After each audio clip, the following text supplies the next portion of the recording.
Hello, everyone, and welcome back to another episode of Garbage Time Takes. As always, I'm Derek here with my co host Dennis That's right. and the Bob, We're back. and a happy belated Thanksgiving to everyone. Hope it was enjoyable. I know I enjoyed mine. Dennis, how was your Thanksgiving, my friend? I mean, it was wonderful. It was got to see some family that I haven't seen in a while, and um, have some good food, watch some football. Did you guys hear that? Did you hear the volume go off? No. Oh, okay. I thought that might be why you were laughing. One of my open tabs started playing some video, so I had to close it. I was like not able to concentrate for a second. But yeah, it was a good Thanksgiving. Bob, your Thanksgiving. Very good. Some good revelry, some good time, and an enjoyable break. You know what made it even more enjoyable? What? Friday night and the American last week of the season to determine the conference championship representatives. The Tulane Green Wave rose up and Is that really how we're crashed. gonna start? Is that really how we're Yes, gonna we start? are, Dennis. Dennis, how long have me and Bob been calling our shot on this game? We called our shot on two games, East Carolina and Tulane. 50% went 1 for 2, but we won when it mattered most. Dennis, I thought you were never concerned about the green wave, and then they, came down like a tidal wave on you. Well, they had a good year. I mean, you got to give props off to the Tulane Green Wave out of New Orleans. New Orleans. Um, they just played a really good game. Of course, it didn't help that we had complete lack of experience at the quarterback position. Not saying Mm. that Ben Bryant would have been any better, but a complete lack of experience in Evan Prater because Ben Bryant was suddenly injured, which I think people were kind of calling for him to be benched anyway. So it's just kind of a disaster, really. Was And we was he still almost injured won the with game. was he injured with cowarditis? I think it Pride. was a little Was bit the of pride cowardice, hurt? maybe a little bit of broken pride. It was strained a little bit. It was I don't know really what was going on there, but I can tell you that more concerned, more concerned than I am about this particular loss. As sad as it is to miss the American Conference Championship game for the first time in years, is the future of this university and its football program without Luke Fickle at the helm, who has now been stolen, dare I say, by the University of Wisconsin, by the Badgers. The Badgers just, I mean, I darn near what to quote Moneyball. It's like we're a farm system for the Big Ten. Um, they're siphoning our players, stealing our coaches. It it's sad. It was a reminder to me that at the end of the day, all of sports are just a business.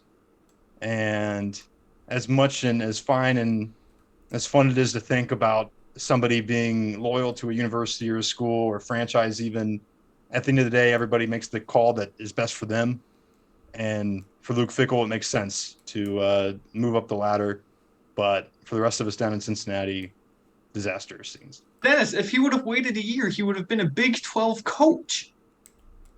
I know. I really thought this would be different. I thought it would be different. His son is still on the roster. One more year, he's going to be a Big 12 head coach. I guess that wasn't doing it for him.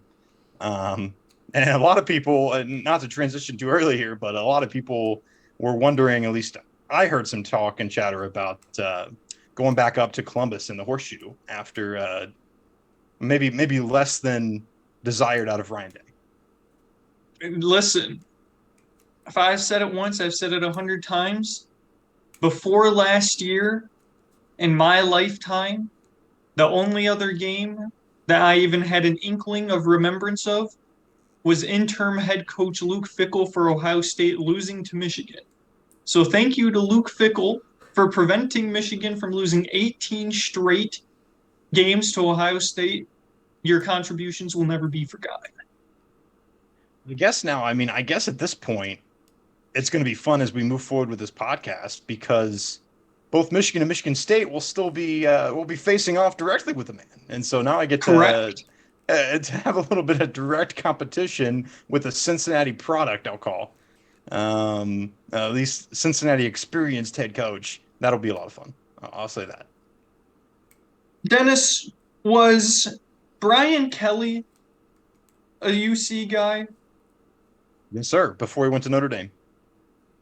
And And so, I mean, and obviously Marcus Freeman, who was recently hired by Notre Dame, and was our and former Butch defensive Davis, coordinator. Butch Jones, Butch Jones. Oh, I don't know. That's going back a little bit, isn't it? Because That's a good question.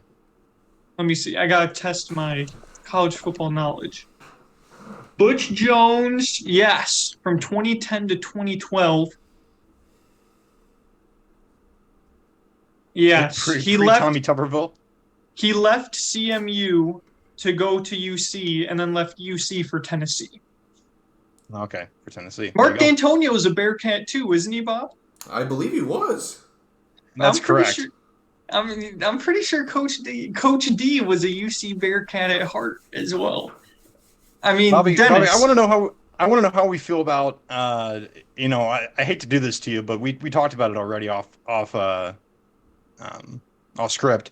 Is it time to roll back the tape back to 2019 when Bobby said, I don't know if I want UC head coach Luke Fickell coming to Michigan State. No. Now he's going to be in the Big Ten. Now he's going to be in the Big Ten. And he's going to be kicking your butt. He's going to be kicking Mel Tugger's butt. I'm just glad that Wisconsin will continue to go from what was a storied program straight into the ground by hiring incompetent coaches and having a lack of talent. You know, Derek, I know you can remember a time in our lifetime when, you know, the Wisconsin Badgers were to be feared. They were to be feared. They were not to be messed with. And Barry Alvarez.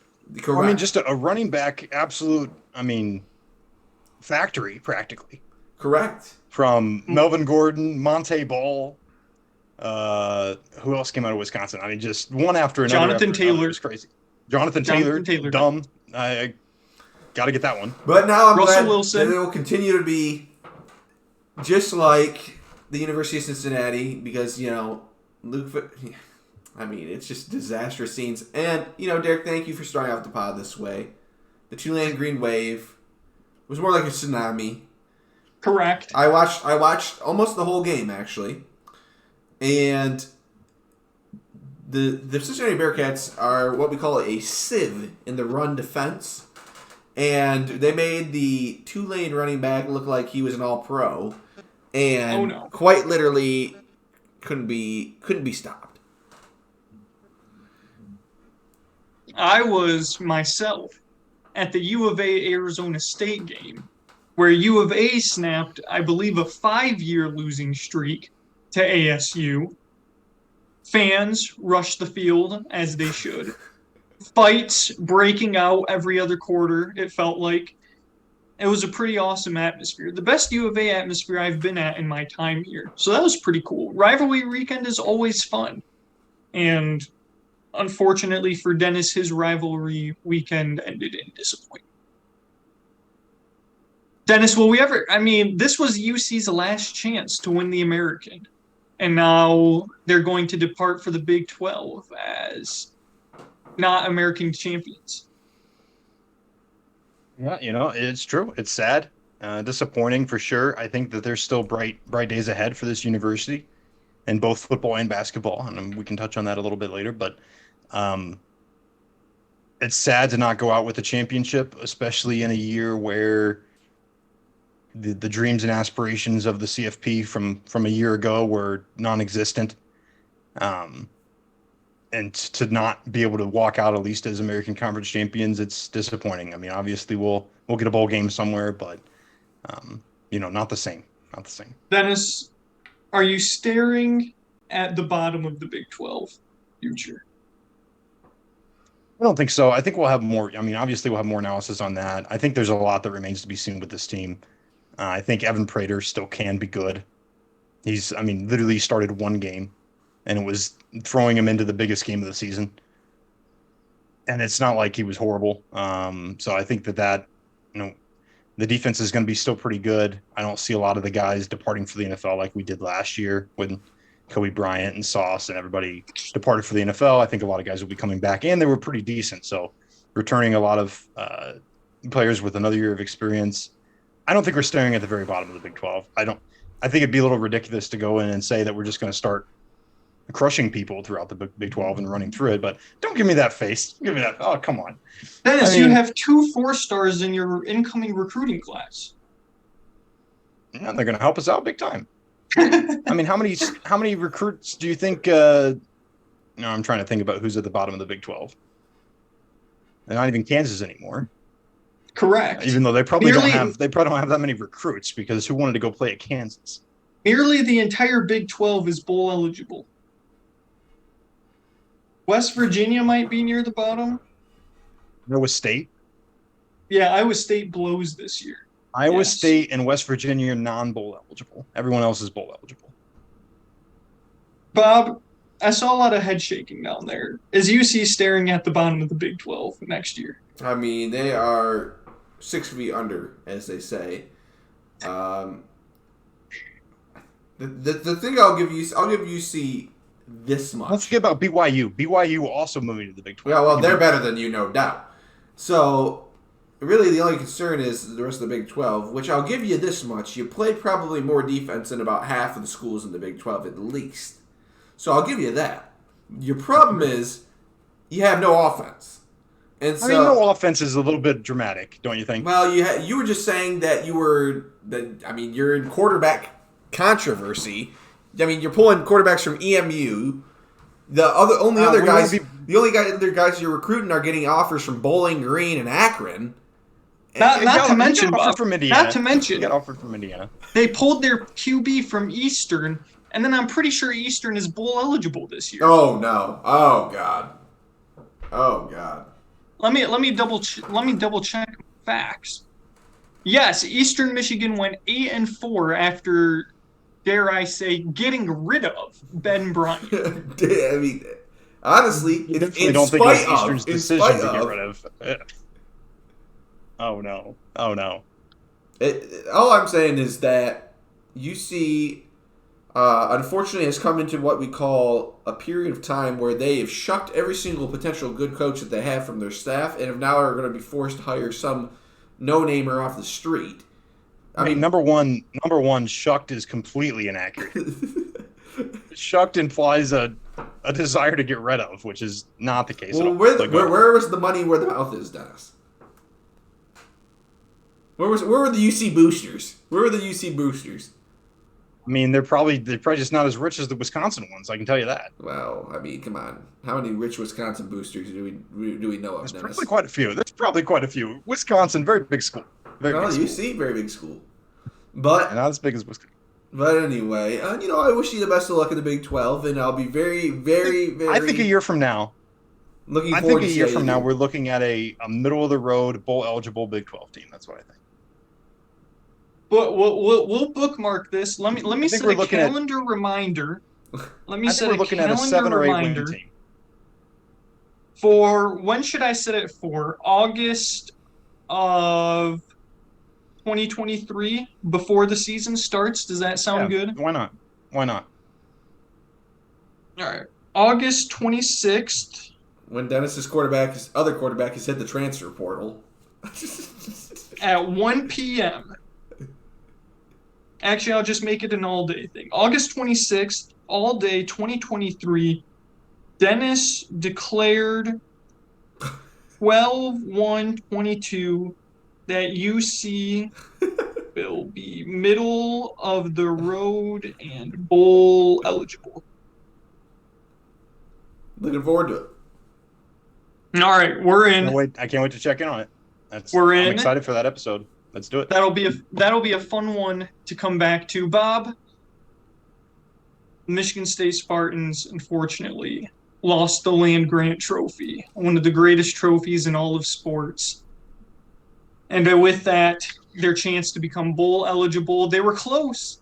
They were close to being able to be one of the 5-win teams that would be invited to a bowl if there were not enough eligible 6-win teams. But unfortunately, they were just too far away. But this is closer to a season that you predicted than I think many other Michigan State fans who may have been, drinking the lime green Kool-Aid just a little bit too much after last season's performance. Bob was very realistic. I think he gave MSU like a 7-5 record. If we, maybe someone one day will go back to the first 7-5. episode. You were pretty close. You were 2 games off. And unfortunately, they just couldn't get it done. And my first question to you is the Peyton Thorne era over at Michigan State? I think the competition is open. It's very open at this point. But I'm not convinced that we have a better quarterback on our roster at this time than Peyton Thorne. And his experience has to be taken into account. But the competition is fully and completely open at this time. I would like to pat myself on the back for predicting a MSU loss to Indiana prior to the season. If anyone goes back and looks at my predictions, I had us losing to Indiana. And you had the win over Illinois. And I had the win over Illinois, which I was on absolute fire. My only two my two misses, or at least one of my misses, was U of M, because I gave us the pride I cannot pick. You had to against us. So I think I'm pretty sure the other one was Washington. I think that was the other one. I think you. I had us on an L on Washington. Did you? Yep, I had us on an L. First prime time big game away. I said we were going to lose it. Did you guys play Minnesota? I think so. I have it here. I'll just go back and find it. Okay. But yeah, anyway, just complete and utter disappointment. I mean, it was not, watching that game was not a fun experience, but it also, there were some good moments. There were some good moments. I would agree. You guys were in it for the majority of that game until Peyton Thorne threw that terrible interception that gave Penn State a short field, and then they pretty much closed it out from there. But it wasn't. The final score was a blowout, but it was closer for most of that game. And if not for that Jaden Reed punt fumble, then MSU was right in that game for quite some time. But just too many miscues for a team that can't afford to not be perfect. No, that's correct. And you know what? We're back to the drawing board. I really think that this team has a lot of opportunity to improve next season. I think that next season, we will surprise people looking forward from now. I mean, there's just no way, with the amount of young talent that we have on the squad, with the amount of young players that got so much experience this year due to injury, which we were just decimated with injuries. And or suspension.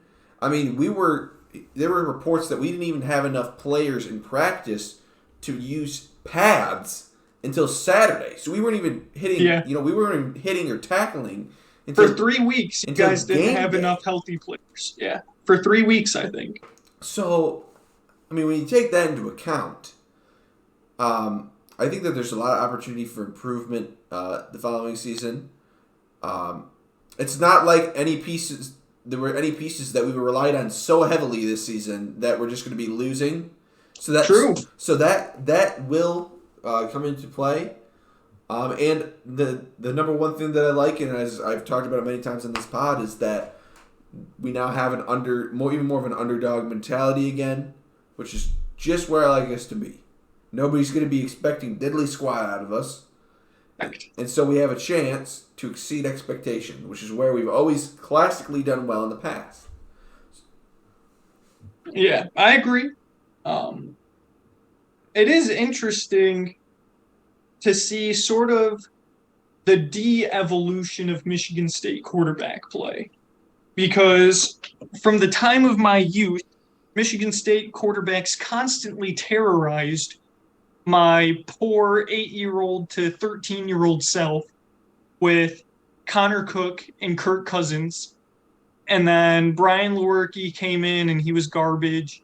And then Rocky Lombardi, good old Rocky Top Lombardi, was even worse.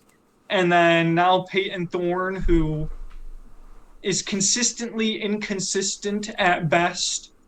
And it'll remain to be seen what happens here. Is Noah Kim the future, Bob? I don't know, but Asian American representation. Here's my thing. We've never, and this is also just a recruiting preference as well, just based on the offense that Michigan State's looking to run. Michigan State has never had a dual threat quarterback, and that would be really interesting. Not that I can remember, at least, not like a true guy that you were actually. I mean, a lot of the guys that you named could get loose every now and again. If the opportunity was there, they could pick up a few yards. But Lewerke was probably the closest thing to a dual threat. Correct. But we never really had anybody that was truly brought in and considered really, you really had to be worried that he was going to run. Right. And I don't know, I know we've got some, recruiting down the pipeline and stuff like that, but I would really be intrigued to see if Noah Kim if that's a part of his arsenal. We haven't really seen too much. Or even if a freshman comes in, if it's part of his arsenal. Like I said, it's fully and completely wide open competition in my book. I'd also like to note, Derek, and you'll be very interested to hear, first name to the transfer portal for MSU football this offseason. Let me guess. Jack Stone, the kicker. See you later. He's already dipping? Already dipping. Good riddance. See ya. Because you were arse, and we could find literally anybody that could be better than you. So wait. How did the kicker who can't make any kicks enter the transfer portal? Where's he going to transfer to? UAB? Well, I have a strong feeling, Dennis, that perhaps Mel Tucker informed him that he did not have a scholarship for next year. If I had to take a guess, as my mom elegantly put it, you can't hit the showers until you sign this paper for the transfer portal. Because this is ridiculous. I see. Then you're going to have to get an education somewhere else. Who's worse at their job? Jack Stone at kicking or John O'Korn at quarterbacking? I think I got to go Jack Stone. Jack Stone, appropriately nicknamed because the definition of you had one job. The definition of you had one job. Tuggy time was Jack Tuggy Time Stone. But he did hit that pretty long field goal against Penn State. Thanks. Too little, too late for Mr. Stone. That's holy definitely smokes. too little, too late. Come on. Jimmy Crack Corn at least could come in and win a couple games here and there, but are we not entirely convinced that Jack Stone may have in fact been Jack Stoned? No, you might not be too far off. But I'm just saying, I've never seen the amount of chip shot kicks. Quite literally cost us bowl eligibility. Single-handedly cost us bowl eligibility. Not one time, but twice cost us bowl eligibility. And I don't think I can quite forgive him because we make bowl eligibility after the tumultuous season that we had. You got to think that's a little bit of a moral victory. It would have been quite the accomplishment. You got a lot of young guys on the squad. Would have meant a lot. But nope, Jack Stone couldn't convert a 20-5 yarder against Indiana. And so talk about Michigan football already. I'll save you from having to relive any more of the trauma, Bob. Listen. You guys know how hyped I was Saturday afternoon. I've been saying it all year. I've been a strong proponent all year that after that week 1 game, I'm pretty sure in our preseason predictions, I did predict this as a loss in our preseason predictions. I can't remember. My memory seems to confirm that. I don't think I thought we had what it took, at least in the preseason, to be able to go to Ohio State and win. But after that game against Notre Dame, I have felt really good about our chances ever since Ohio State struggled at home to beat a pretty average Notre Dame team. And throughout the season, they didn't really do anything to warrant me fearing Ohio State like I did in years past. And so that game was just awesome. I had the time of my life. It was extremely stressful um, until, about 8 minutes left in the fourth quarter when Donovan Edwards ripped off a 75-yarder to bust it right back open. The adrenaline, like I didn't come down from that game until like 4:30. Like I was just listening to Twitter spaces of people talking about the win, listening to Ohio State people have to stand in the paint and be responsible for their words and take it on the chin and say I was wrong about Michigan football, getting to see everyone melt down about Ryan Day. I hope Ohio State keeps Ryan Day forever. I really do. I mean, this dude is a certified born on third base and thought he hit a triple personified. And now he's on second base, maybe even first base, because all year, all year, Ryan Day had to stew on those words from Jim Harbaugh. He knew they were directed at him. And Jim Harbaugh confirmed as such earlier in the week before the Ohio State game. All year, Ohio State had all the motivation to prove that they weren't soft, that it wasn't a fluke, that they weren't sick, that it was because of the weather, and that Ryan Day wasn't standing on third base thinking he hit a triple, and he didn't. And what did Michigan do, Dennis? Would you like to remind the people of what Michigan did? I mean, Michigan won the football game. Not only did they win the football game, Dennis, not only did they win. A wise man once said, walk in your trap, take over your trap. And I'm sure Bob knows who that wise man is. In the second half, Michigan outscored Ohio State 28-3. The elite, vaunted, explosive Ohio State offense, 3 points. 1, 2, 3. 3 points. The second half team that Michigan has been all season showed up again. And Jim Knowles, you can take the defensive coordinator out of the Big 12, but you can't take the Big 12 out of the defensive coordinator. You can't.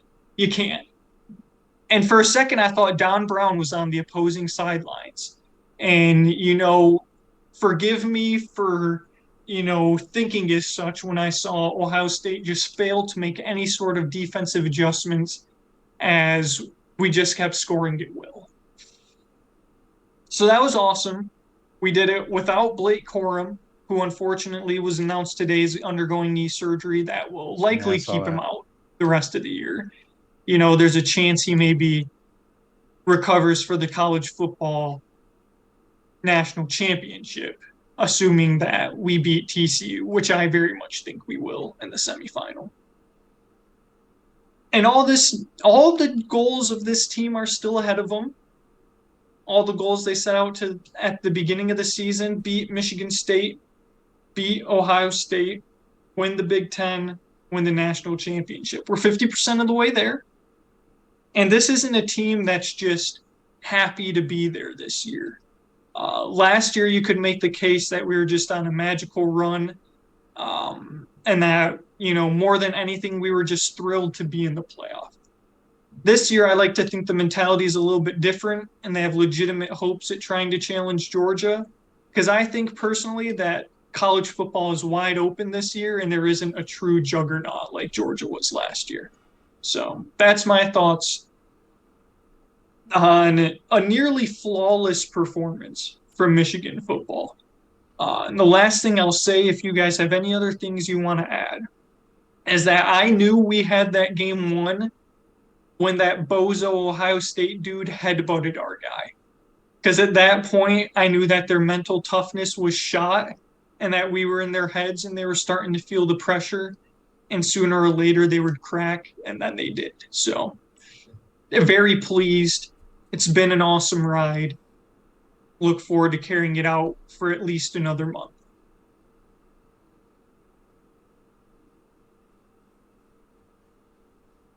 Bobby, you're shaking your head. What do you got? You know, I have some thoughts, but I feel like I need to let the Big Ten, the fellow Big Ten fan, speak first. sometimes I hate to be right, and unfortunately, I was right about this Michigan team almost the entire step of the way. Um, Often telling Derek that there was no need to be concerned. There was no need to worry. Penn State wasn't going to do anything, which they didn't.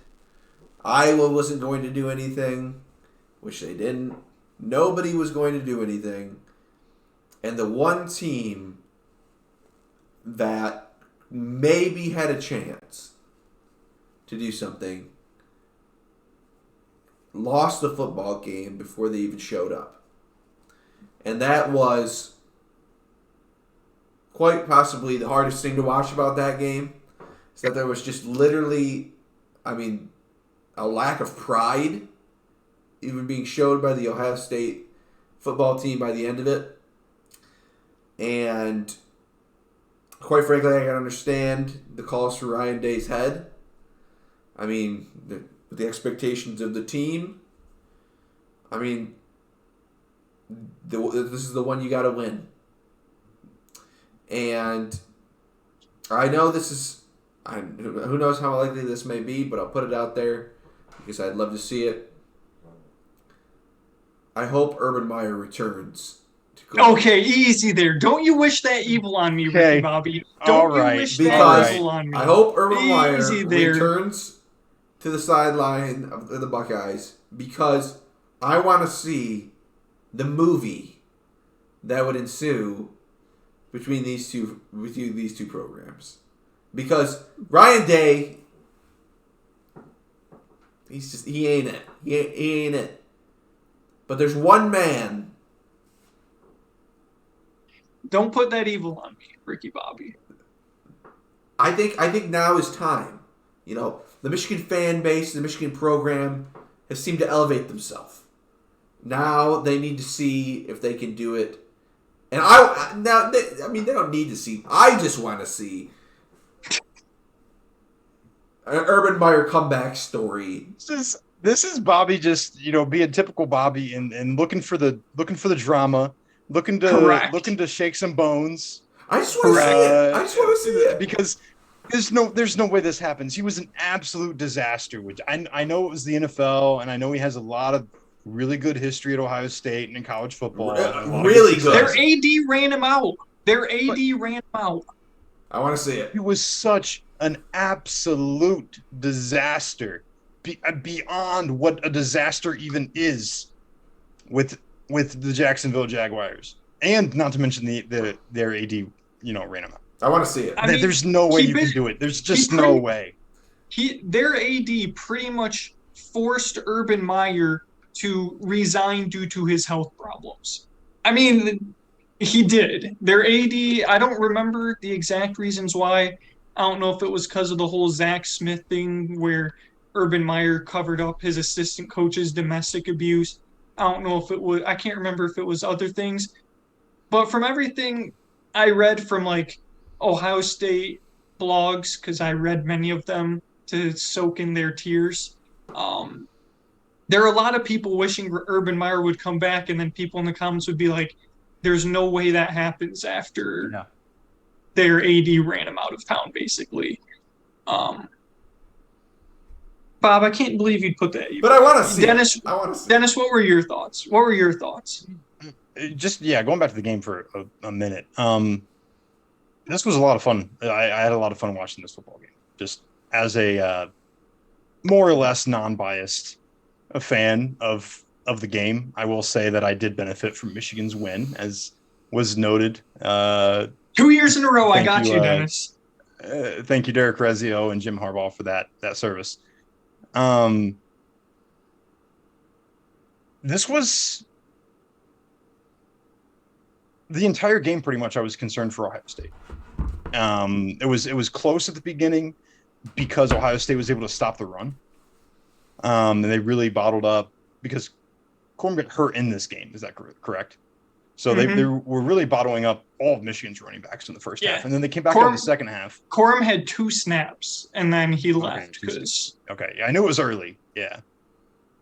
I don't know what happened to Ohio State's defense at halftime, but something must have happened because all of a sudden they were giving up 75-yard plays left and right, and that was the whole difference of the game. You outlined 28-3. I think it's important to put context on what 3 of those touchdowns were like 70-yard plus plays, or at least busted coverages, or 50-yard plus plays. Like there were plays where touchdown plays, ball goes over the middle of the field, and there's literally not an Ohio State defender on the screen. I'm watching this football, not on the screen that I'm watching. I'm like, where is everybody? And I'm by no means am I an Ohio State fan. It was just mind-boggling just how bad the secondary was in the second half of that game. Not to mention the long touchdown run that pretty much iced it there near the end that you mentioned already. And it was pretty clear to me that was the dominant reason that Ohio State lost this football game. And to give credit to Michigan, they took advantage of that. And maybe part of it was really just an incredible ability to get open. It was good scheme. And like you said, it was nearly flawless, if we're being honest. But Ohio State made some, what I would consider uncharacteristic mistakes. And Michigan did not fail to capitalize on those. Is it uncharacteristic if it happens 2 years in a row? Does it start to become a trend at that point? I wonder. Here's the thing, and I don't have as much of a right to speak on this as Ohio State fans do, I suppose. I don't understand personally why everyone was so immediately and aggressively up in arms about Ryan Day. And the only reason I say that is because since he's been the head coach, he lost to Michigan twice. And that's it. I know that's the game that matters. I know it's the most important game, and if you can't win it, but this is basically what Jim Harbaugh did, right? Jim Harbaugh was 11-1 pretty much every season, but just couldn't beat Ohio State.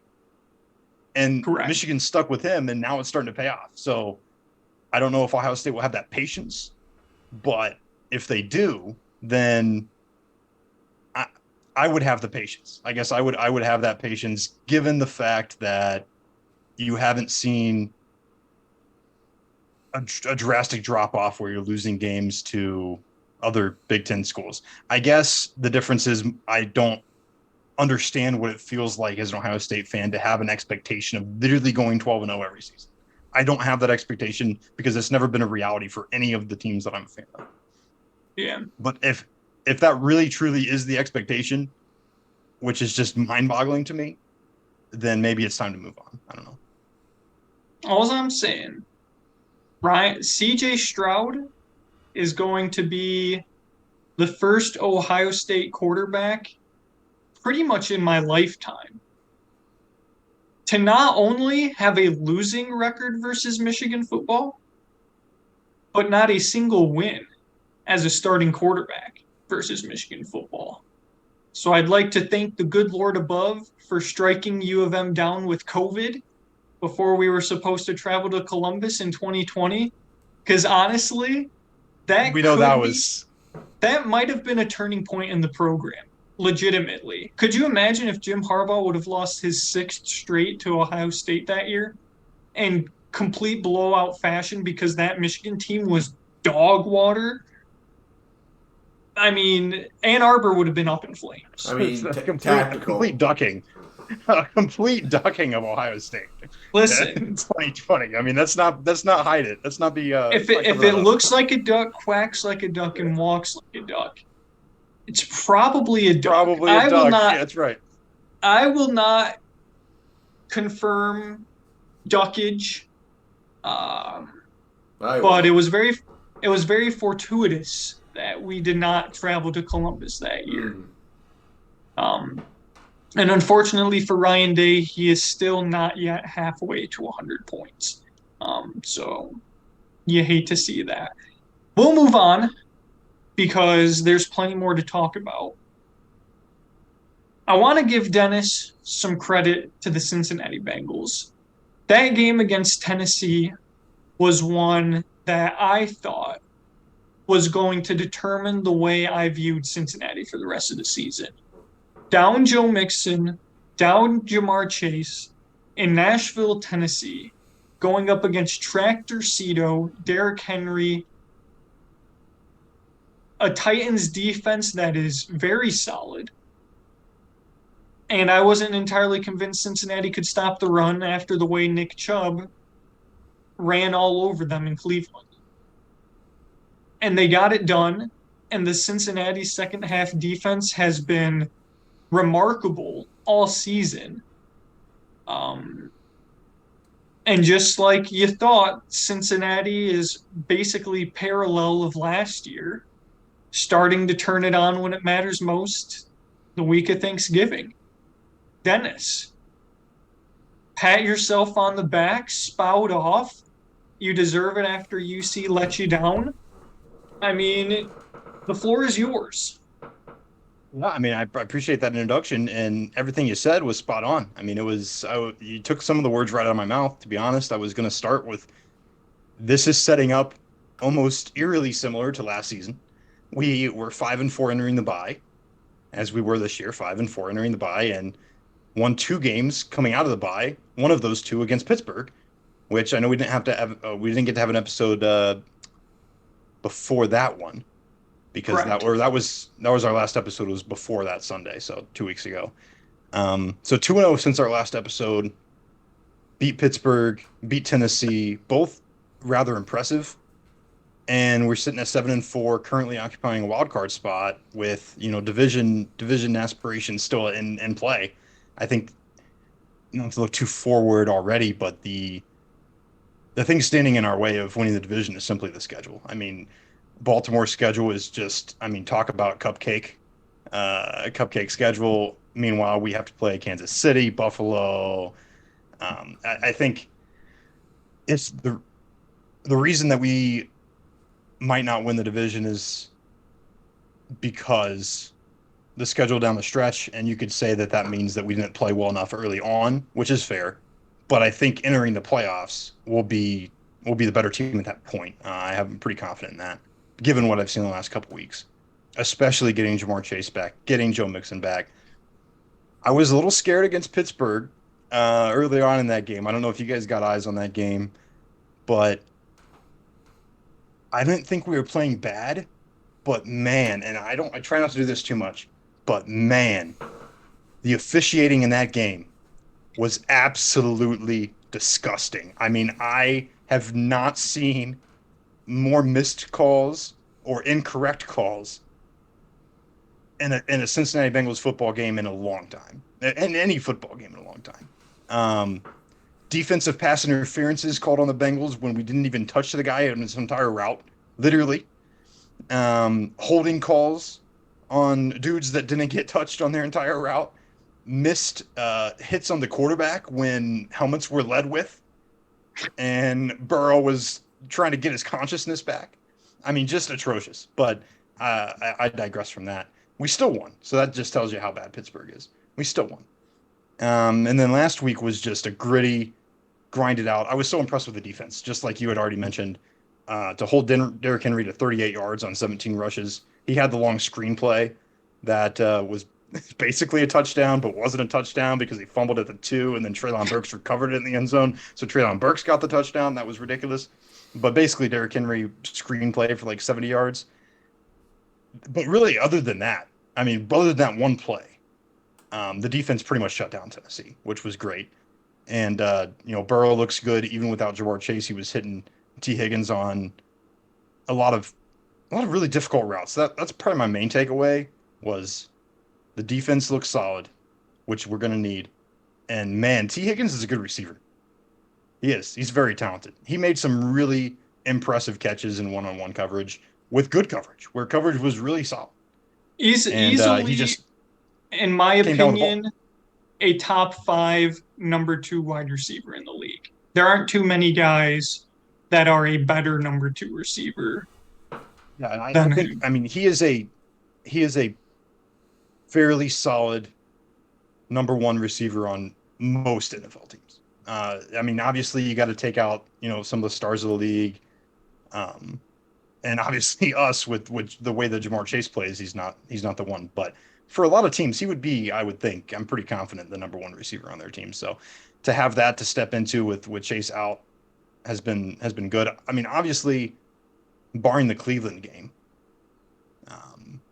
this team without Jamar Chase has weathered the storm. I hope not to weather it too much longer, because I don't know what that will look like next week against Kansas City. But it seems like he's coming back, so that's going to be good too. I have a lot of confidence. They definitely picked up the woes of the Bearcats, that's for sure. And it's going to be some fun football these next 6 weeks. Bob, earlier in the season, the R word was running amok on this podcast. But here the Bengals are with a chance to win the division, a big test Sunday against Kansas City, on the up and up. What are you thinking about Dennis's Bengals?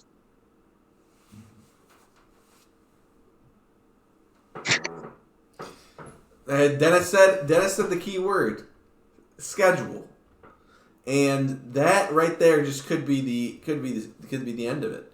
I will say they have found a very good time of the season to be playing better. If they were playing some of their early season football still, they'd have very little chance against the upcoming teams.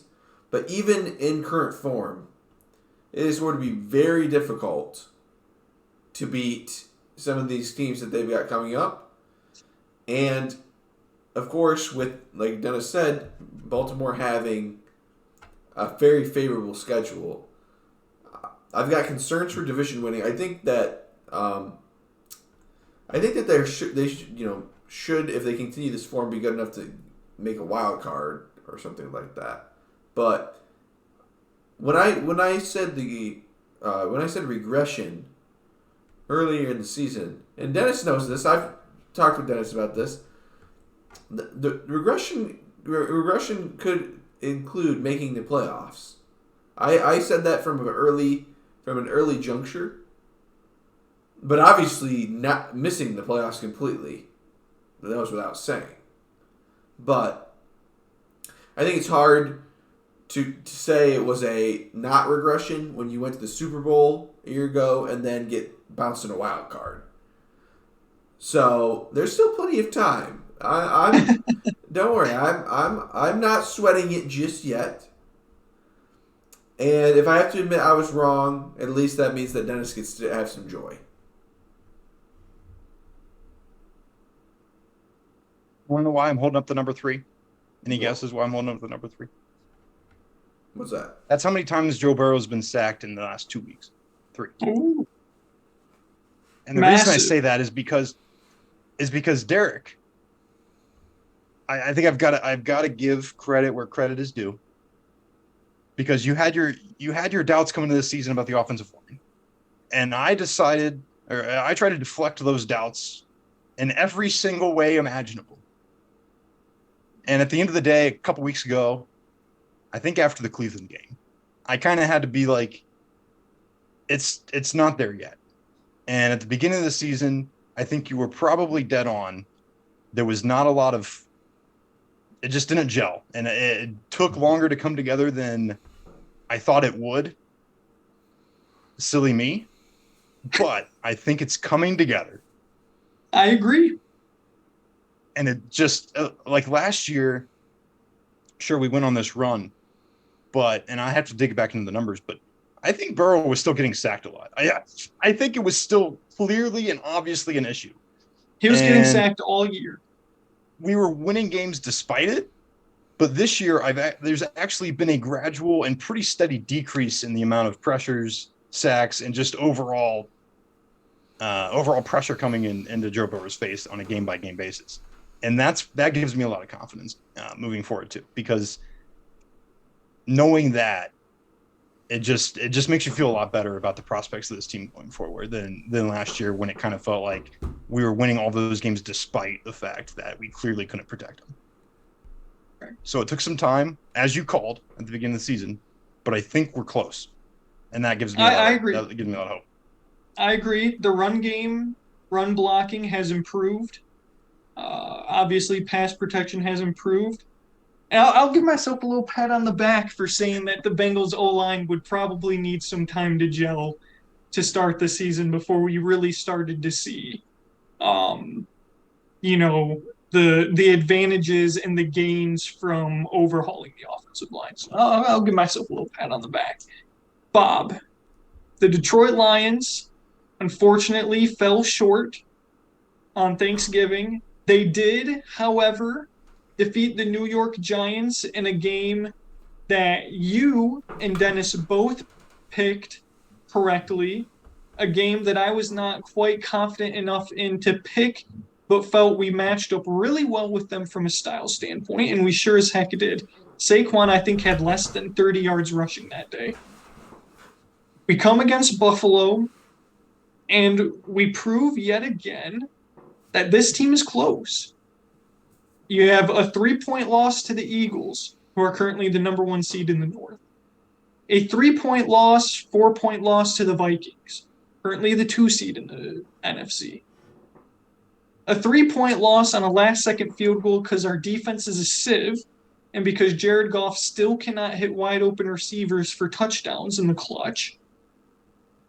Number 2 seed in the AFC. Beat the Giants, beat the Commanders, both currently playoff teams. This team is, they're right there. With as bad as their secondary is, with as porous as their run defense is, their inability to contain in the slightest mobile quarterbacks.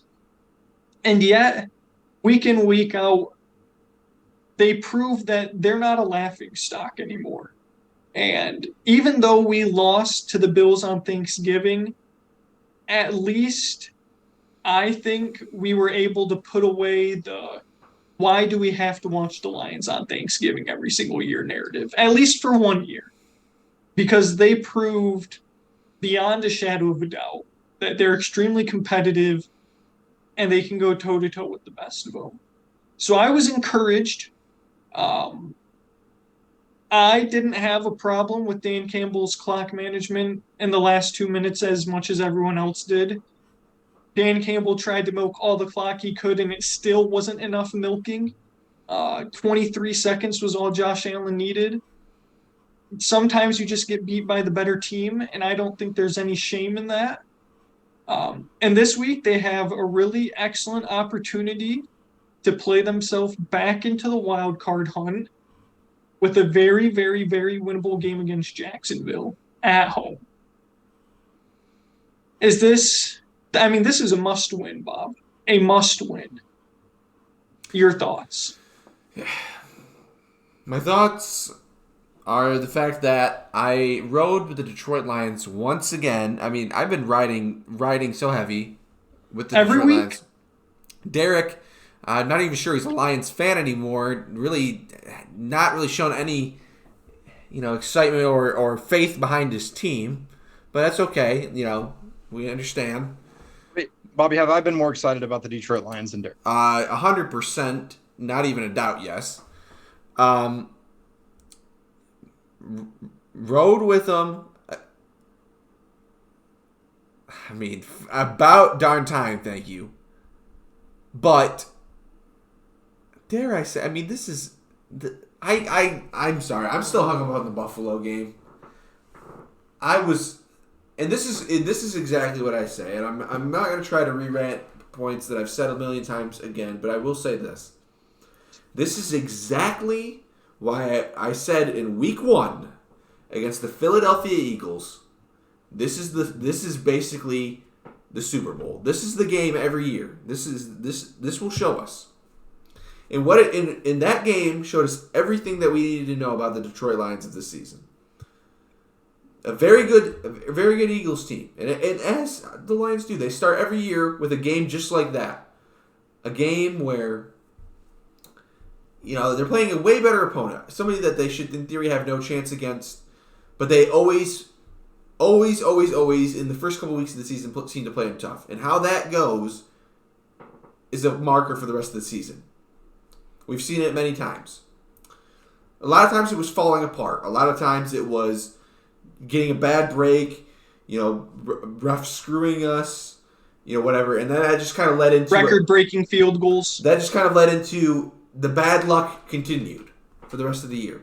This year, what did we see? We saw an extremely competitive football team that fought to the end, but a defense that was a sieve and just couldn't stop anybody.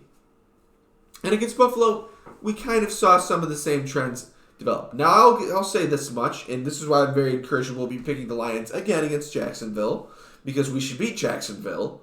If we can 1-point dogs currently. Correct, which is barf-inducing. The disrespect. But the fact of the matter is, we should have beaten the Buffalo Bills, which is every time. I'm sick and tired of this. I'm sick and tired of coming out here every week against a team that was, sure, they're better than us. I get it. But we should have beat them. We were a missed field goal away from overtime. We get the coin toss. Maybe we score. Who knows? Maybe we get there's a busted coverage. Maybe Jared Goff leads a drive and we score and win the game right there on the spot. But golly, it's just one thing after another. And what was the difference? What ultimately made the difference in this ballgame? It was the fact that once again, a quarterback with an ounce of running ability could make a play when the other team needed it the most. When we had him backed up, every time, it was always Josh Allen, busted contain, Josh Allen, down the sideline, 15 yards. 23 seconds left. Defense has a chance to make things interesting. We do what we can to milk the clock. Say what you will about the 3rd and 1 call on the drive before. I didn't like it. I hated it, as a matter of fact. But all right. So did I. I hated it. I disliked it strongly. I hate the fact that we're trying to throw the ball 30 yards down the field with a quarterback that's completely incapable of throwing the ball 30 yards downfield. With a quarterback that with a team that really has very little deep threats in general, and then on top of it, a quarterback that is inconsistent in the deep ball.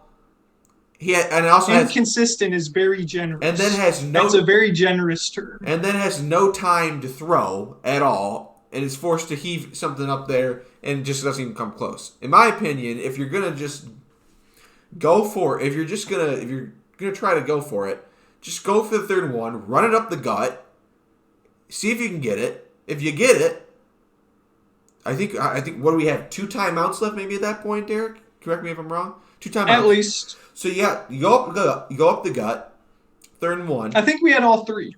Okay, so if you got at least 2, we'll say. You go up the gut. If your goal is to drain the clock and kick the field goal, go up the gut, 3rd and 1. If you get it, you get it. Run a couple plays. Maybe you take a couple shots and then try to run it. Make Buffalo burn some timeouts. At least set up a little bit better spot. And then kick the field goal. But instead, we kick the field goal. We're all right. We're good. We're tied. Overtime against Buffalo. Who would have expected it? We were 10-point dogs at least. And what do? We see the same theme. Go back to the Philadelphia game. We see the same thing. First play from scrimmage when it matters the most.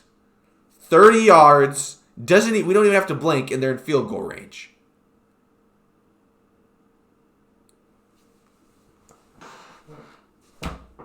I'm so ill. And quite frankly, I'll say this much. I'm just so disappointed. Not from the fact that we're not where we're supposed to be as a team, as an organization, but we've got way more than I ever dreamed of out of this offense in Jared Goff.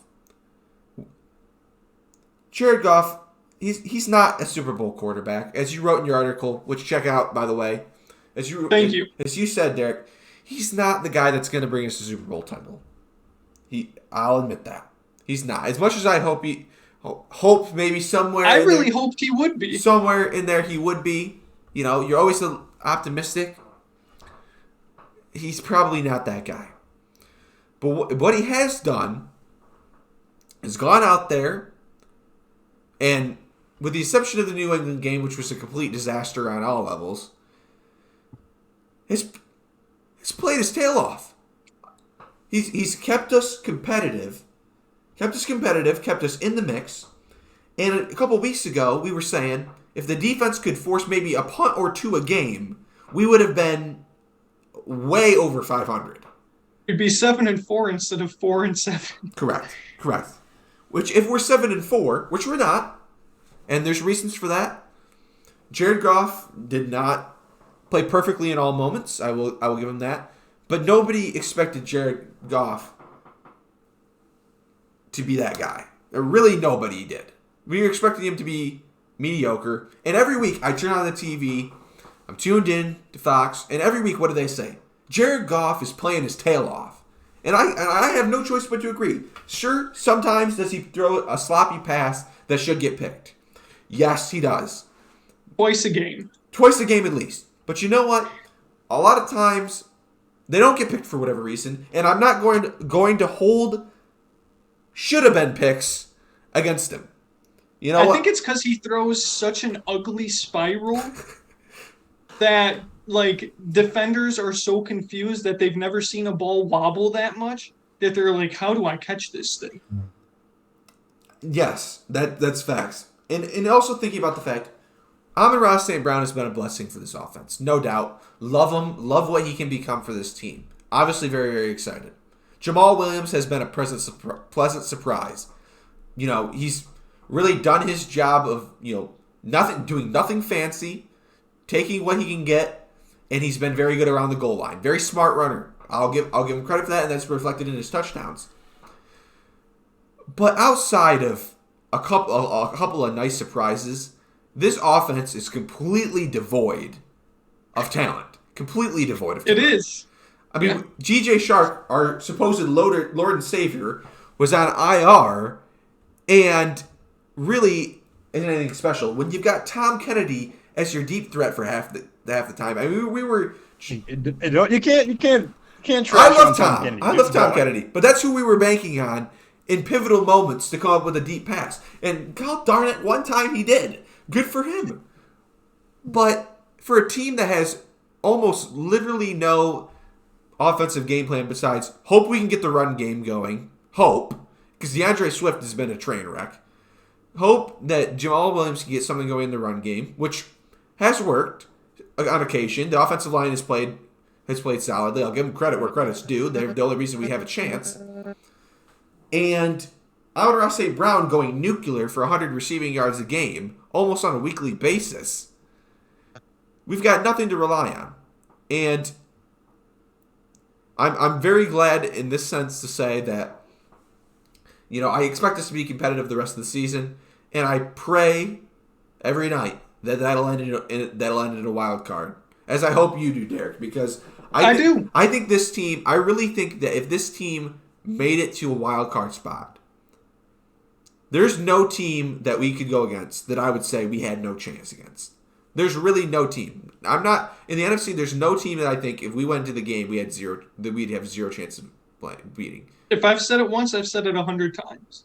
The Lions can beat anyone by 3. They can lose to anyone. Correct. But it does make me sad that the thing that I've been hoping for, preaching for, which is starting to change, the winners' intangibles just always seems to just be lacking. Just be lacking. But we're slowly getting better. A very slow rise. That part, but it is a rise. That part I'm happy about. And as you outlined in your article, Derek, got to continue to address these needs in the draft. But I'll worry about that time when it comes, and I'm sorry for the long rant, boys. Jacksonville must win This is a big game because it is really, in my opinion, Derek. I don't know. I'll get your thoughts on this in a second. But this is really a make or break for what the rest of the season can be for the Detroit Lions.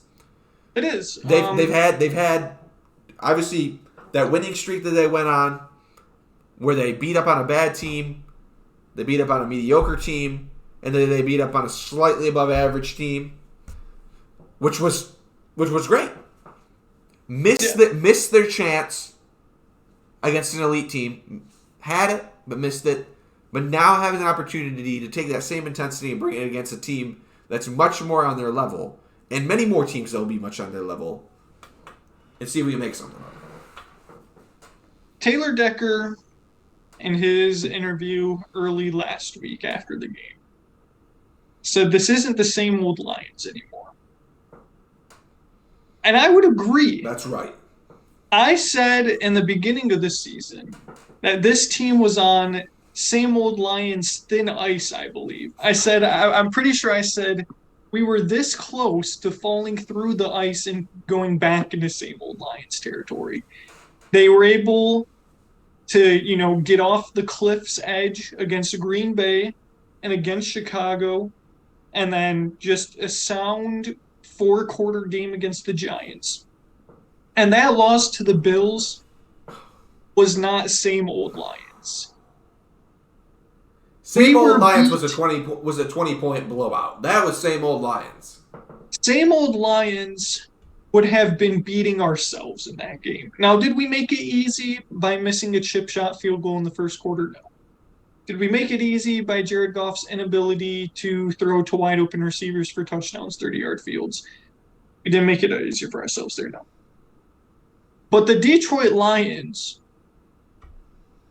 the same old Lions, would have turned the ball over in horrendous fashion. Been penalized 15 times. Or given up a pass interference in the end zone on a Hail Mary. Or just any sort of new way to, shoot ourselves in the foot. To snatch defeat from the jaws of victory. That's what the same old Lions would have done. The same old Lions would lose to Jacksonville next Sunday. That's correct. That's correct, Eric. The same old Lions would lose this game to Jacksonville. I'm terrified. But here's the thing. I think I told you guys in the group chat early last week. The Lions have very little room for error, but there is room for error. This past Sunday was a godsend for the Detroit Lions. Seattle losing, the Cowboys beating the Giants, Tampa Bay losing. There had to be a winner of the Atlanta-Washington game. There was just no other choice. There were a lot of good things that happened for the Lions and teams that needed to losing. And this week, there's an opportunity for more of the same, but the Lions have to help themselves out now. They have, at best, they can lose one game the rest of the season to have about a 50% chance of making the playoffs. But because the Giants and Commanders have to face each other twice in 2 weeks, or in 3 weeks, and because the NFC South is so terrible, there's room for the Lions in the playoffs if they were to somehow miraculously win out. But we'll take it 1 week at a time, and it starts with this week. And if they're able to pull this one off next week against the Jets, very winnable game. The week after, Minnesota, very winnable game. I may be mixing those two up. I do not remember the order of the schedule. I'm looking at it right now. It's Minnesota and then the Jets, but okay. Carolina after that, I believe. Chicago after that. And then the season finale against a Green Bay team that may not be starting Aaron Rodgers. The opportunity is there. The Detroit Lions have to write the rest of the story. Dennis, I imagine you watched Thanksgiving football all day as, a normal football fan on Thanksgiving does. What do you think about the Lions? And then we'll preview a couple of next week's games. Yeah, I think that everything you guys said was fair. It was a good game to watch. I was very impressed. Obviously, as a Bengals fan, I was hoping for the victory even more than just for the Lions because It really it would was have a been good nice to see game to Buffalo go watch, down. But wasn't it? it It was was it was just a great. good football game. It was the best game of the day, in my opinion, and I it just had a little bit of everything, a little bit of drama, um, and a lot of good football, not a lot of shooting in the foot, which, as you guys touched on, would have been a same old Lions thing to do. And you didn't see that, even though it was a loss at the end of the day. Um, it was really just something I've seen a lot out of past Bengals teams, which is soft defensive play calling at the end of the game. And maybe you caught a little bit on the defense as well, but the prevent defense is the stupidest thing that ever has existed, especially against Josh Allen. The And only he thing made you pay for prevent it. defense does is prevent you from winning. That's right. And I just, I was impressed though. I'll say that. And as you guys touched on, the rest of the schedule favorable for Detroit to make a run. I mean, you're going to have games that are truly winnable. And I know that you can lose by 3 to anybody and win by 3 against anybody, but these are teams that are legitimately teams that you can beat. Um, because I think it's fair to say that everyone was a bit surprised at how the Lions played the Buffalo Bills last Thursday on Thanksgiving. Um, Bobby wasn't surprised. I rode with the Lions. I was with the 5%. I was wait, no, not with Buffalo. I did against the Giants, so that's my mistake. I am on the Lions this week against Jacksonville in the Motor City, Ford Field, baby. I think it was Underdog, actually Derek. on CBS. CBS, I think they were like 70% favored. We don't even have to go with the 5% this week. We get to go with the actual the The majority of America public. here. The public, exactly. I'm excited about it. This is going to be a fun team to watch down the playoff stretch, and just because I think they have a legitimate shot and there is room. The NFC is much worse than the AFC, but still the playoff race is going to be interesting. Please, Lions, don't let us down, please.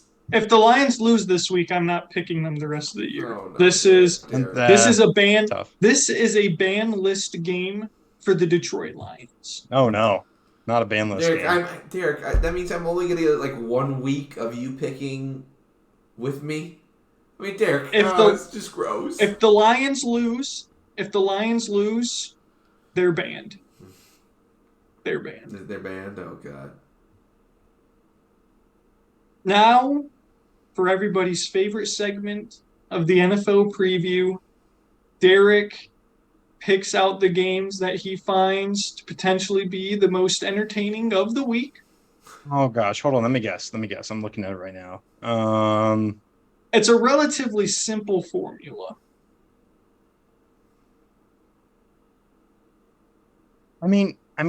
Well, we just talked about it at nauseum. I was going to say Detroit and Jacksonville are both 4-7. Very, very even, odds matchup, -1 spread. I don't have the spreads in front of me. Go ahead. Game number 1 out of 1, 2, 3, maybe 5. We'll see how we're feeling. Game number 1, Pittsburgh at Atlanta.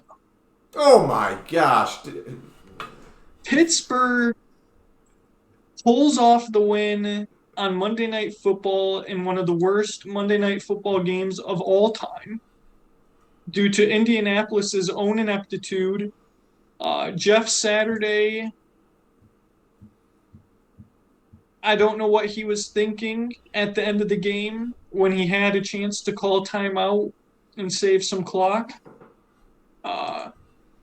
And the Pittsburgh Steelers' quest to delay a sub 500 season is extended by another week. This is actually a huge game for the Detroit Lions. The Atlanta Falcons currently sit at 5-7. Bob, will you be able to put away your disdain for Mike Tomlin's perfect above 500 career record for the sake of the Lions having a better chance at making the playoffs? Yes, I am. Come on, Steelers. Please. I'm not even worried about that. I'm not even worried about that. You know what I'm worried about? Jacksonville. That's what I'm worried about. Jacksonville. Dennis, your thoughts. Pittsburgh versus Right. Atlanta. Who you got? Once again, you've managed to pick a game that nobody really cares about because it's Pittsburgh and it's Atlanta. But I have seen progression out of Kenny Pickett. And I give him some credit. He looked good against us a couple weeks ago. I thought he really did. I mean, we were sitting there. I was talking to my friend from home, Shane, and it was like, throw a pick already. That's all you do is throw picks. He didn't throw a pick. I don't remember he threw a pick against Indianapolis, but I think he's taking care of the ball better, and he's just looked a little more composed. Give me the Pittsburgh Steelers. As much as that pains me to say, it will help out the Lions, and I don't think Pittsburgh's really a threat to the Bengals this season. So, yeah, I'll go with Pittsburgh. Game number 2. The Deshaun Watson Bowl, Cleveland at Houston.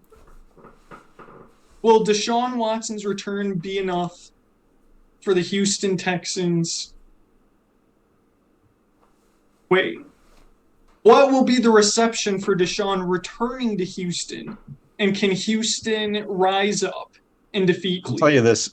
It'll be a success for Cleveland Browns and Deshaun Watson if he leaves the stadium alive. So I don't think that they should really be too much worried about victory.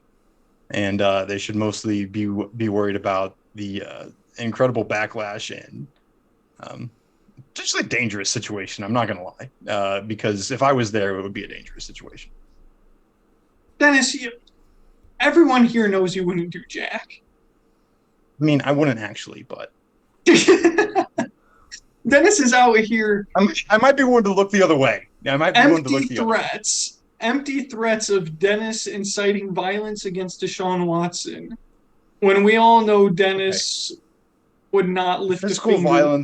Physical violence we know is a little over the top, especially for me. However, I do expect the chants to be abundant. I expect the verbal warfare to be very prominent, and I hope that it is.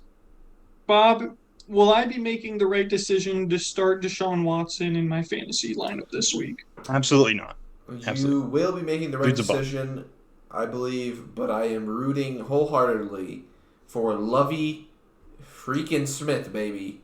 Lovie Smith, baby. That's right. Let's go. Who's an arse coach. He's just not a good coach. But he needs to get the job done this week because you know why? The Detroit Lions need to get the number 1 pick, baby. And Lovie Smith is standing in between us. True. And the number 1 pick. So Lovie, get your head out of your behind and get this team to 4 wins. Thank you, Lovie. The LA Rams season is pretty much shot. I mean, Stafford concussed. They may just shut him down the rest of the year. Cooper Kupp's on IR. They might just shut him down the rest of the year. Allen Robinson, IR. I mean, LA is in absolute shambles. And that pick is looking top 3 likely every single week, which is very, very cool. Thank you, Los Angeles. Just imagine if the Bengals would have pulled it off last year. How bad we would have fleeced them, Derek. What the fleecometer would have said. Correct. It would have been through the roof. It would have been through the roof, but of course, Dennis's Bengals fold like a steel chair. But I digress. I'll save us, since we sort of talked about it, talking about the Seahawks-Rams game. The Seahawks are just going to win that one. The last game I wanted to mention was another one of the worst coaches in the NFL as it currently stands, and his name is not Nathaniel Hackett. It is Todd Bowles, current head coach for the Tampa Bay Buccaneers, absolutely to blame for Tampa Bay's loss last week. Just incredible ineptitude with the game on the line, Tom Brady is your quarterback and multiple timeouts, and you don't give him a chance to go down the field and get you in range for a field goal to win. Just ineptitude, and some coaches, I've said it a million times, some coaches are not head coach material, but they're very good coordinators. Todd Bowles, very good defensive coordinator. Todd Bowles, terrible head coach. Same goes for Dan Quinn. Amazing defensive coordinator. As a head coach, it's a little bit more questionable after that, 28-3 collapse. So the Tampa Bay Buccaneers face the New Orleans Saints. Jameis Winston still has not come back to save the Saints. We have to watch Andy Dalton on primetime again. It is horrible. I don't like it anymore. And this is a very pivotal game, believe it or not, for the NFC South. Because if the Falcons were to lose to Pittsburgh and New Orleans were to beat Tampa Bay, you would have 3 teams in the NFC South tied at 5 wins for first place.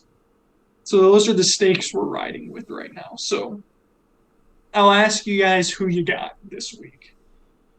I got to start by saying that my shoulder is fully healthy. I could go out there and pass off as Andy Dalton, I think. Yeah. No, definitely not. But he's looked a little rough. A little. I don't see.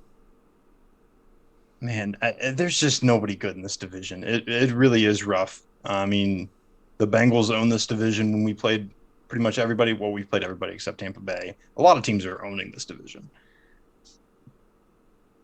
I still got to give it to Tampa Bay, though. It is at home, and I just trust. I don't trust Andy Dalton on Monday Night Football on prime time at all. Never could trust him in Cincinnati. Still can't. And Tampa Bay and Tom Brady just seems like a more logical choice. Ditto, Dennis. You don't bet against them. You don't bet against the GOAT. I think Andy Dalton might be one of the only NFL quarterbacks with a primetime record as terrible as Kirk Cousins. I don't remember what the exact stats are, but I'd say he's up there with Kirk Cousins. He's down there with Kirk Cousins as having one of the worst primetime records of all time. So yeah, I won't torch you guys with any more games. To be honest, there's a lot more good games than bad games this week. There's a lot of good ones. Yes, I'm excited. I mean, Jets-Vikings has a lot of implications. Eagles-Titans implications. Dolphins-Niners, Commanders-Jets. Chiefs-Bengals, which we already talked about. And then the other games like Colts-Cowboys. Cowboys should win that one handily. Packers. The only other game I thought about talking about was Packers-Bears, but I just don't care to talk about it really because Justin Fields might not play, Aaron Rodgers might not play, and it's just going to be ugly. That brings us now to winners and losers. I guess we could say of the past 2 weeks if we really wanted to. We're at liberty here. Bob, go ahead if you've got your winner ready to rock and roll. I do have my winner ready to rock and roll. And I would like to, I'm going to take it a little bit outside the numbers as I always do.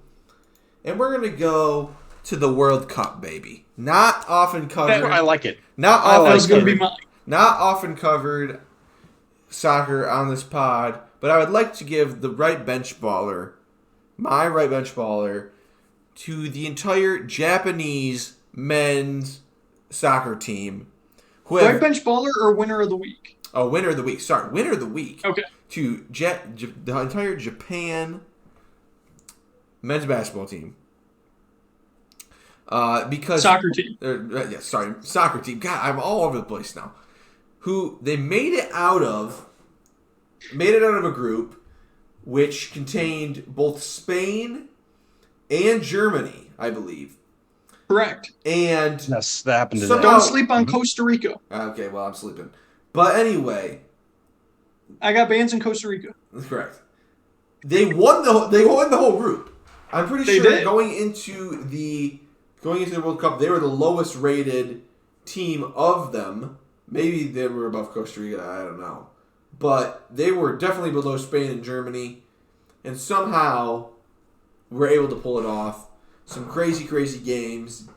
So, winner of the week, Japan soccer.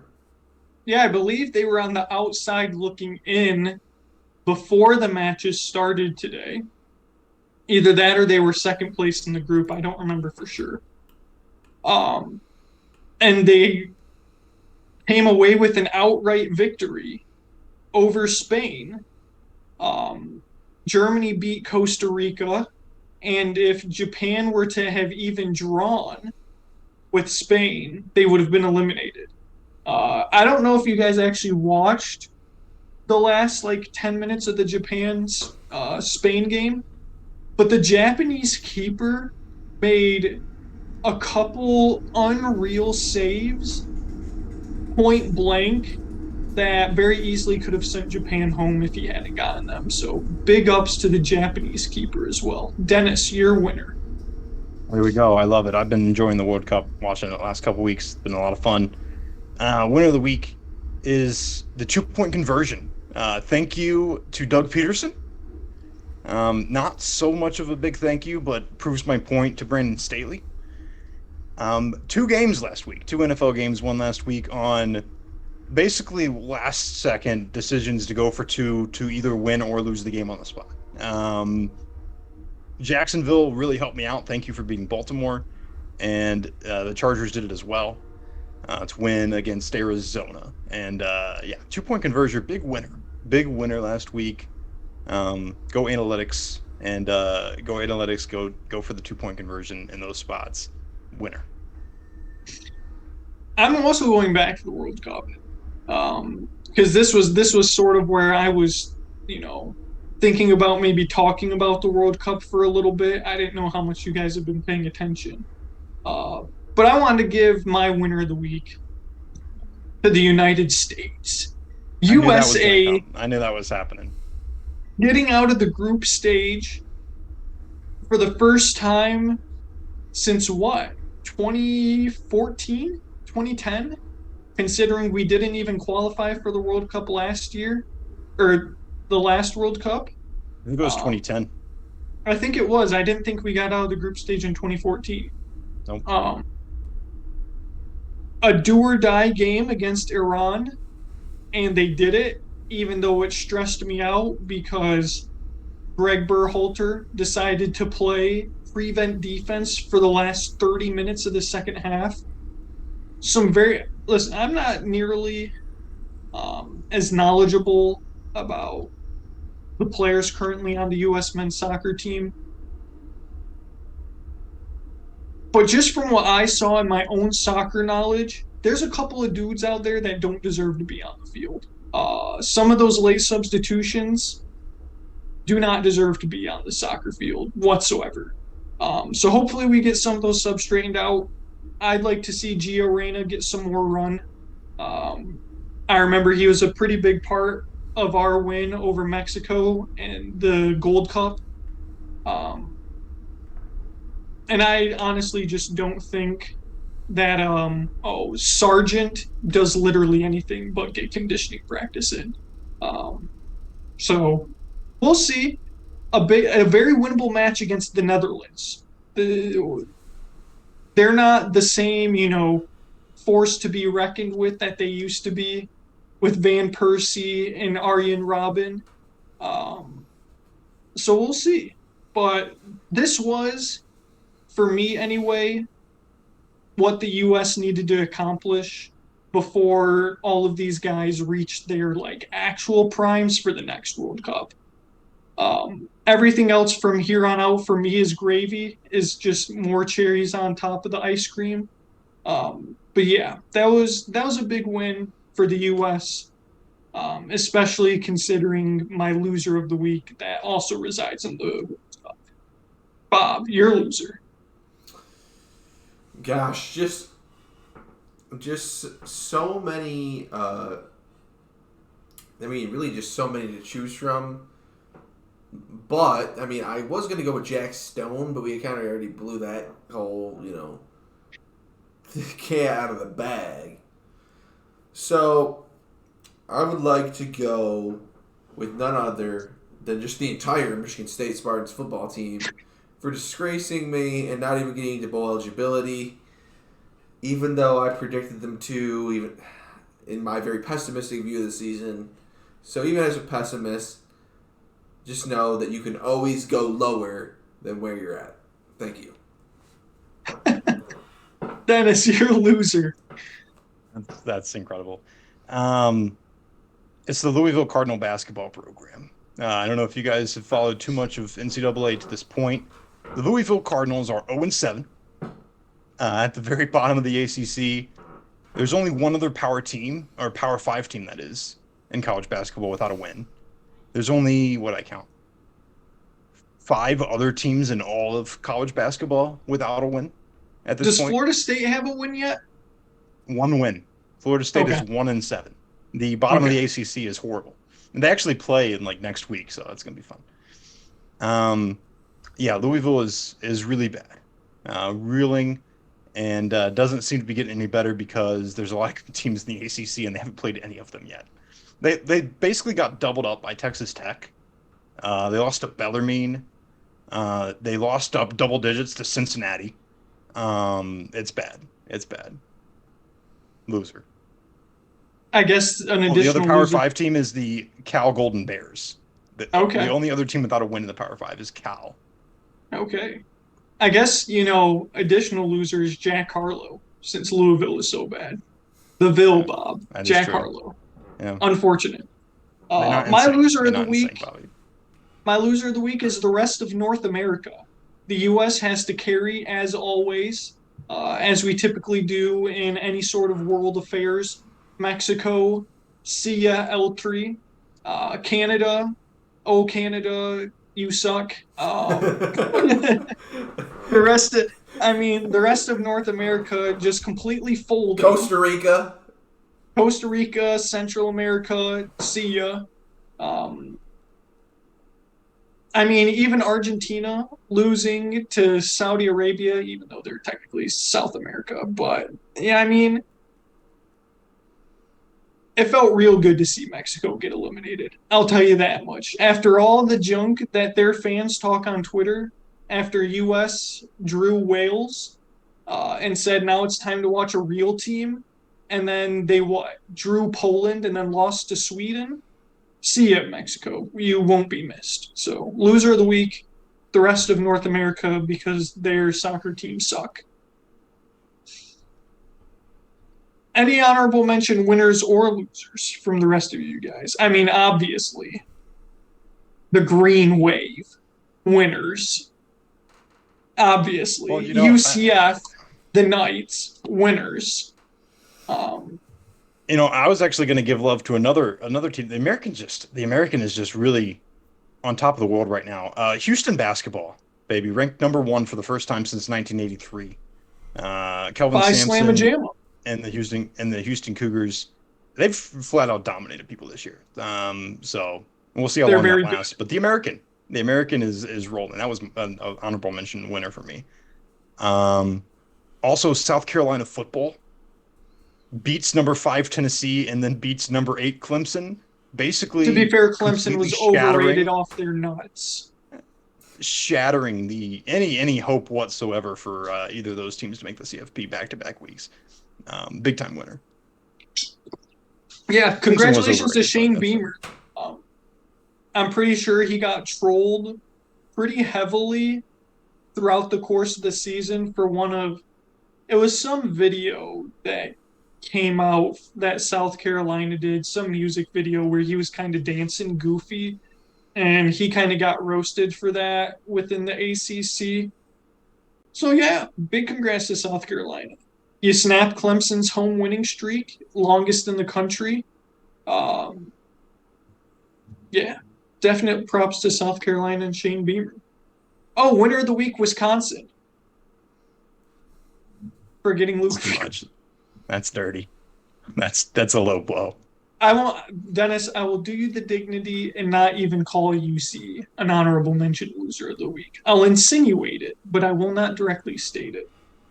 For losing both the conference championship and their head coach. Yeah, But we it was a don't. rough week out here. It was a rough week. We touched on that. The only other loser I wanted to mention, again, Antonio Brown. I don't even know if I should be bringing this man's name up again at this point. It's not even Yeah, relevant. might get us But he flagged was on. arrested again. What's that? I said it might get us flagged for like misinformation or some Yeah, I crazy know. thing on the video. Well, it was on ESPN, it was on ESPN. Yeah, arrested again, domestic battery, Tampa. I don't know. That's all I got to say. Loser, though. Yeah, he's a mess, unfortunately. Right bench ballers. Did anybody choose a quarterback? I did not, but can I go Cool. first? I don't want this one stolen. Yeah, go ahead. Go ahead. It's not a quarterback. Fear the beard, baby. Fear the beard. Samaje P. Ryan, the Cincinnati Bengals backup running back. No Joe Mixon against Pittsburgh. Comes in, 30 yards on the ground, 52 yards through the air, and 3 touchdowns, baby. Got him 3. 3 touchdowns against Pittsburgh. And then last week, almost 100 non-purpose or all-purpose yards and another touchdown. Dude's been balling. Dude has been balling. We love Samaje P. Ryan. And I mean, we want Mixon back for sure, but he has stepped up big time. Hopefully he steps down because I need a big week out of Joe Mixon. Thank you. Well, Bob. Don't get it mixed up. If Mixon comes back, he'll be the guy again. I have no doubts about that. But P. Ryan, much appreciated. Yeah, I'm going back to the World Cup again for my right bench baller.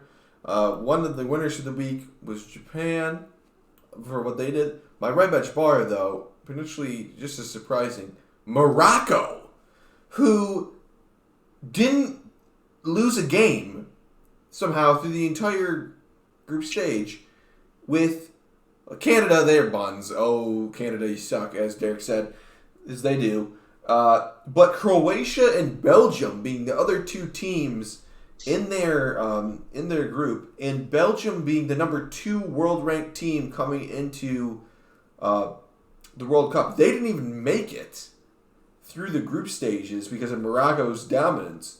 Belgium eliminated, and Croatia, they took care of business against Croatia.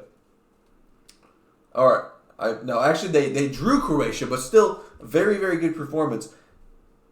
With leading the group with a 7-point scoreline, not dropping any game-standing team, quite shocking. One of the, in my opinion, is the biggest surprises from the World Cup group stage. Mine's got to be Mike White. I mean, Yeah, Mike White, the return of Mike White to the NFL, 315 yards, 3 tubs, no interceptions, no fumbles. Got to win against Chicago. I mean, what else? It's just the Mike White experience, baby. There's nothing else to say. Honorable mention loser, Zach Wilson, because he blows and also doesn't take accountability for single-handedly pretty much costing the Jets that win against New England. So, yeah, fat L for Zach Wilson, huge dub for Mike White, right bench baller of the week. It had to be done.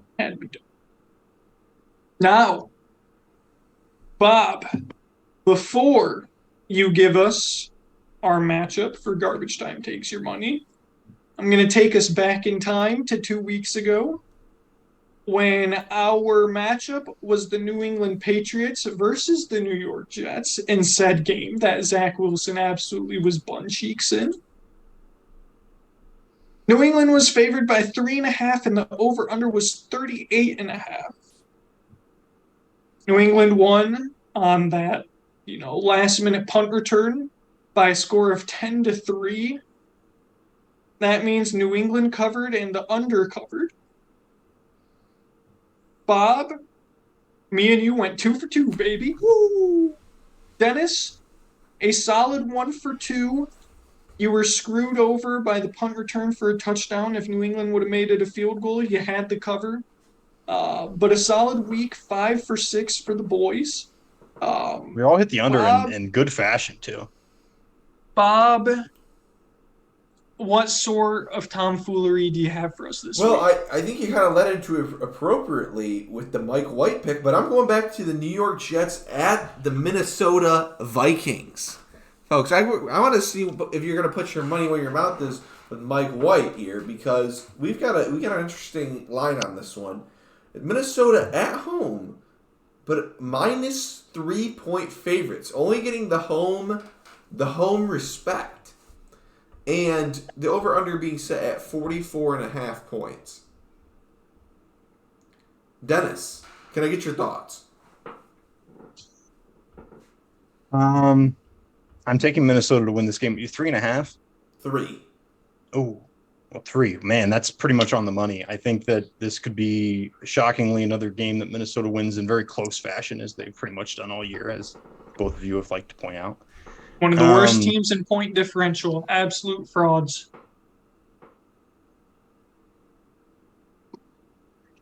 It is in Minnesota. Man, this is kind of a tough game. I think the over under, the under suited us well last time we bet on the Jets. So I think I'm going to stick with the under, even though Minnesota's offense is better than New England's, and the Jets just hung 31 on Chicago. But I'm still sticking with the under. And then, man, I think I'm actually going to go with the Jets +3. I really am. Oh, darn it. You I think switched it Minnesota wins last the game. second and screwed me. I think Minnesota's going to win the game, but I think the Jets, that's a good spread. It could literally be a field goal. You joshing me, Dennis.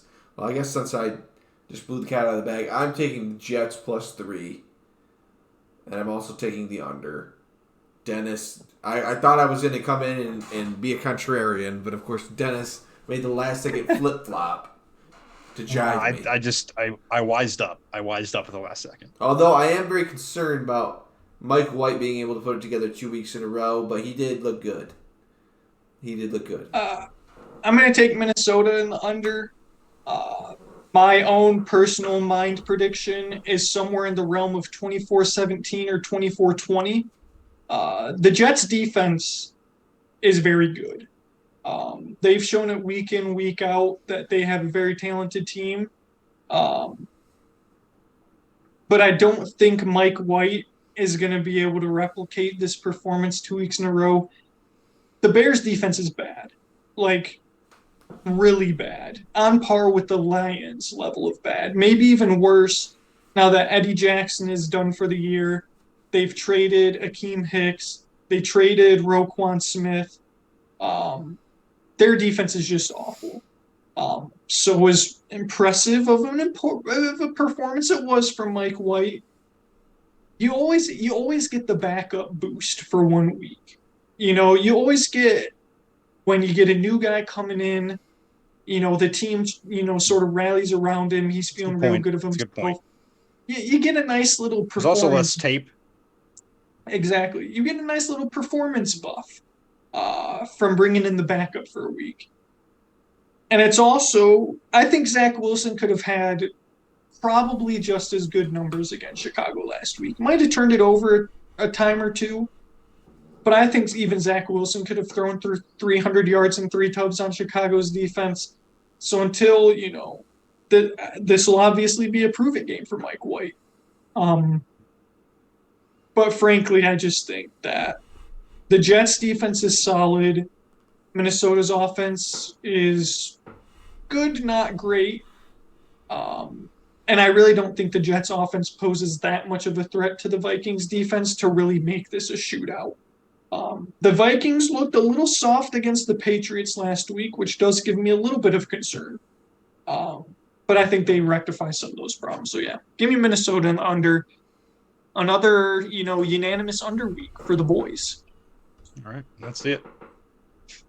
Well, that'll wrap it up for this episode, unless you guys have anything else you want to cover. But I think we pretty much nailed it. Bob, take it away. At Garbage Time Takes on Instagram, at Garbage Time Takes on Twitter, and as always, The link to our website and Derek's 2 new articles are in the bio below. Once again, thank you to all our supporters. Last episode had the all-time high for view time on our episode, average view duration. So thank you to our fans for sticking with us through our very long, but we hope entertaining episodes to all of you guys. So thank you. I actually think this one will be a little more on the tolerable side, under 2 hours, I'm pretty sure. So we covered a lot. It's been 2 weeks since an episode, so there was a lot to cover with Thanksgiving in between. But yeah, like Bob said, feel free to check out my articles. I got 2 of them up, one on the Lions and whether or not they need to stick with Jared Goff at quarterback long term, and also whether or not I think the Lions need to draft a quarterback in this year's upcoming draft, as well as a little, opinion piece on Michigan football and sort of my own personal history with them as a program and what I see from them now. So yeah, feel free to check out those articles. Maybe one day my co-hosts can join me in the realms of article writing. I look forward to it. I'm sure Bob will. With the end of the semester coming up, maybe he can give us some sort of MSU, rant. Maybe Dennis can, give us an article about the future of UC in the post Luke Fickell era. There's some ideas to throw out there, but yeah, thanks again so much for watching. We appreciate it as always, and we look forward to seeing you guys next week for next week's episode. Without further ado, in 3, 1, peace. Peace.